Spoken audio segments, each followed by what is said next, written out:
ជីវិតសត្វលោកចាប់ផ្ដើមជួបជុំចង់បញ្ចប់ចាករត់នេះជាច្បាប់ទៀងទាត់នៃដំណើរជីវិត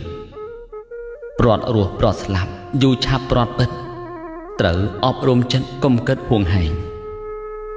មាសប្រាក់ទ្រព្យសម្បត្តិអ្វីទាំងអស់ការខ្លួននៅរស់ស្រឡាញ់ពេញចិត្តការពីហួងហែងចំបែងជីវិត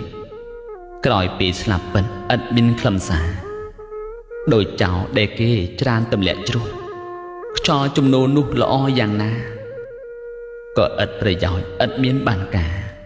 ដល់ចោលដែលថាប្រសើរគប់នៃយ៉ាងនេះណាចាស់ចរិយាឈឺស្កាត់នានាចិត្តតែនឹងស្លាប់ធនធានលៀបយោះល្អគូគប់បវរកញ្ញា10ក៏គ្មានន័យដែរ